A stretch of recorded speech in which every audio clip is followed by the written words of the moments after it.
अस्सलाम वालेकुम friends, I hope आप सारे लोग खैरियत से होंगे। आज के इस लेक्चर के अंदर हम बात करेंगे किस तरह से आप कस्टम फॉन्ट वर्डप्रेस के अंदर यूज़ कर सकते हो। नॉर्मली क्या होता है कि कुछ ऐसे फॉन्ट्स की आपको या आपके क्लाइंट प्रोजेक्ट के अंदर ज़रूरत पड़ती है जो फॉन्ट्स इन बिल्ट वर्डप्रेस के अंदर अवेलेबल नहीं होते, तो उनको किस तरह से बाहर से डाउनलोड करना और किस तरह से यहाँ पे यूज़ करना है, तो इस वीडियो के अंदर मैं प्रैक्टिकली वो सारी चीज़ें करके दिखाऊंगा। तो चले चलते हैं लैपटॉप स्क्रीन के ऊपर और मैं ये सारी चीज़ें आपको करके दिखाता हूँ।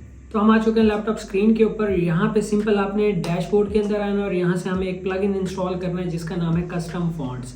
यहाँ पे ये वाला प्लगइन है और ये देखें बाय ब्रेनस्टॉर्म फोर्स, ये इनका प्लगइन है। इसको सिंपल आप लोगों ने इंस्टॉल करना है। इंस्टॉल करने के बाद आप लोगों ने क्या करना है, इसको एक्टिवेट करना है। एक्टिवेट करने के बाद ये प्लगइन एक्टिवेट हो जाएगा और यहाँ पे हमारे पास एक वेबसाइट है डी फॉन्ट, और इस तरह की काफ़ी सारी जो वेबसाइट है वहाँ पे आपको डिफरेंट फॉन्ट्स मिल जाएंगे, या फिर क्लाइंट आपको प्रोवाइड करेगा फाइल फॉन्ट की, तो उस फॉन्ट को आपने किस तरह से अपलोड करना है वो मैं दिखा देता हूँ। बट यहाँ पे अभी हम टेस्टिंग पर्पस के लिए एक फ़ॉन्ट डाउनलोड करते हैं, तो मैं इस फॉन्ट को क्या कर लेता हूँ, डाउनलोड कर लेता हूँ।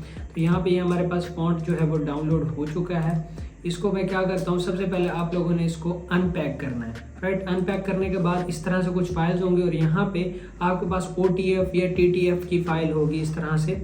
तो आपने जैसे प्लगइन इंस्टॉल किया, प्लगइन इंस्टॉल करने के बाद यहाँ पे देखिए हमारे पास कस्टम फॉन्ट है। इसकी सेटिंग्स में जाएंगे जो कि आपको यहाँ अपीयरेंस और कस्टम फॉन्ट में मिल जाएगी। अब यहाँ पे आपने क्या करना है, ऐड न्यू फॉन्ट। इस फॉन्ट का नाम आप लोगों ने दे देना, आप उर्दू फॉन्ट या कोई भी यूज़ करना चाहें या कोई भी फॉन्ट हो। तो सबसे पहले यहाँ पे देखिए OTF, TTF, WOFF, WOFF2 इस तरह की फाइल्स आपको क्लाइंट की तरफ से मिलेंगी या जहाँ से भी आप डाउनलोड करेंगे, इनमें से एक फाइल उनमें ज़रूर होगी। तो सिंपल यहाँ पे मैं नाम दे देता हूँ, फॉन्ट का कुछ भी नाम दे देता हूँ। लेट्स सपोज मैं अपना नाम ही रख देता हूँ और यहाँ से फॉन्ट क्या करता हूँ, अपलोड करता हूँ सिंपल।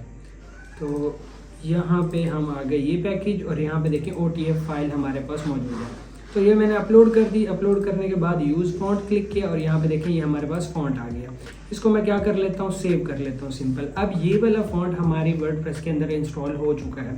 हम चलते हैं अपने एलिमेंटर के अंदर और मैं इसको रिलोड करता हूँ और देखता हूँ क्या ये फॉन्ट उसी तरह से अवेलेबल आया है या नहीं आया। तो मैं इसको क्या करता हूँ, रिलोड कर लेता हूँ। तो यहाँ पे हमने इसको रिलोड किया। अब लेट्स सपोज इसको मैं चेंज करना चाहूँ तो मैं इसको सिलेक्ट करता हूँ और यहाँ से हम स्टाइल में जाते हैं, टाइपोग्राफी में जाते हैं और यहाँ पे अपना वो जो फॉन्ट हमने ऐड किया था उसका नाम हमने रखा था अपने नाम से और ये मेरा वो फॉन्ट रहा। तो ये देखें वो फॉन्ट अप्लाई हो चुका है। तो सिंपल और स्ट्रेट फॉरवर्डली इस तरह से आप कोई भी फॉन्ट इंस्टॉल कर सकते हैं अपने वर्डप्रेस के अंदर, कोई भी कस्टम फॉन्ट, पेड फॉन्ट या कोई भी फॉन्ट जो कि बिल्ट इन वर्डप्रेस या एलिमेंटर के अंदर ना अवेलेबल हो। तो आई होप आपको समझ आई होगी किस तरह से आप लोग कस्टम फॉन्ट यूज़ कर सकते हैं एलिमेंटर के अंदर या फिर वर्डप्रेस के अंदर या किसी भी और बिल्डर के अंदर सेम मेथड को यूज़ करते हुए। किसी भी तरह का कोई क्वेश्चन है, कन्फ्यूजन है, नीचे कमेंट कर सकते हैं या फिर इंस्टाग्राम के ऊपर आके मुझसे आप डिस्कशन कर सकते हैं। किसी भी प्रॉब्लम के लिए मैं आप लोगों को ज़रूर रिस्पॉन्स करूंगा। वीडियो को लाइक करें, चैनल को सब्सक्राइब करें ताकि नेक्स्ट आने वाली वीडियोस आप तक पहुंचती रहें। मिलते हैं इंशाल्लाह नेक्स्ट वीडियो के अंदर। Till then keep learning, keep exploring.